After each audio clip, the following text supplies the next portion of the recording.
Question of the day. Would you play this prototype on a real Game Boy Color? Answer to have your comments featured at the end of the next video.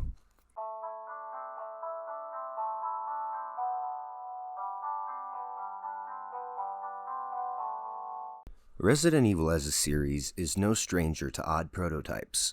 Whether it's 1.5 or the Hookman, we've all seen one at some point. But this particular prototype is a really strange case. Near the end of the Game Boy Color's lifespan, Capcom began a development of a port for the original Resident Evil.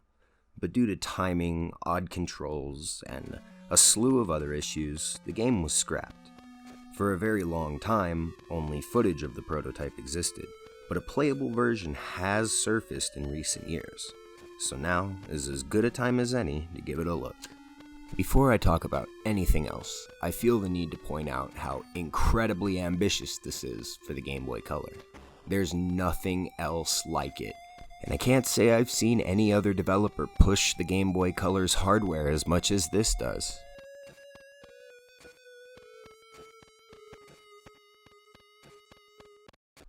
Not only does it have the fixed camera angles, the door animations, some really cool bit-crushed cutscenes, and some pretty good music, there's also title screen voice acting. It's beautiful. However, regardless of all of that, the voices in my head are all saying, yeah, but how does it play? There's not much to see really, so I'll start from the top. The game begins in a very well-made demake of the intro in the PSX version. At the start of the game, I was equipped with an infinite ammo pistol and shotgun combination, but I would come to find out later on that it didn't make a difference which one I used. They both took 6 shots to take everything down. After returning to the mansion foyer, the top east door and west doors all have some nice recreations of familiar areas. But I think now is a good time to talk about how bad walking is. Dear Lord, I got used to it after a while, but some of it's very confusing to get around. Some of the camera changes are very awkwardly placed, and a lot of my time in tight corridors was spent hugging the wall and shooting in the air. But that's not to say that the tank controls weren't good, because they're very nicely done for this style of game. There are 8 possible directions, and tapping left or right on the D-pad quicker actually turns you as quick as you press. It's a pretty good, neat little feature, and I don't mind the walking around too much. It's just disorienting. Shooting in this game is done by holding down the B button and awkwardly pressing the A button in a way that cramps the hand really bad when you're about to die. Running is done with the B button as well, but you have to start walking before you can run, or you just stop and aim and get yourself killed. Trust me, I know. I couldn't save my progress in this particular prototype, but I made up for it by leaving doors unlocked, so every time I died in a hallway, I just moved on to a different one. I got to explore a lot of the game this way, but I didn't get to see everything. There are few health items anywhere, and if you pick up an item you don't want, you can't drop that item from the inventory screen. I screwed up once and picked up too much stuff. I did find a small desk key though, so if you know where it goes, drop it in the comments. So now the good stuff. I've been waiting this whole video to talk about how funny some of the cutscene dialogue is. Whoa, what is it?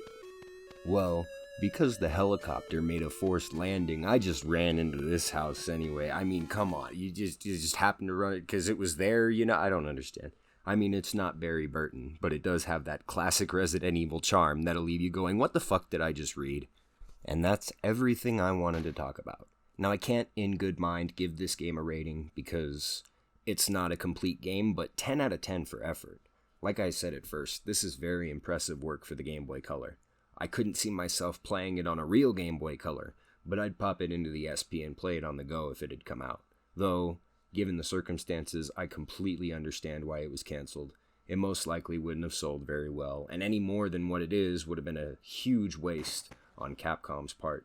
I could see some cult following later down the line, but years later doesn't pull a profit right now. We have plenty of good portable Resident Evil games now, and I like to think that little bits and pieces of this game worked their way into those in some form or another. It really did grandfather the idea of a portable Resident Evil game. Thank you, and have a nice day. Welcome back to the end slate. last videos down there. I'll link to the prototype down there too, the prototype that I played for this. And I have a Discord server, so I'll link to that down there too if you want to give that a look.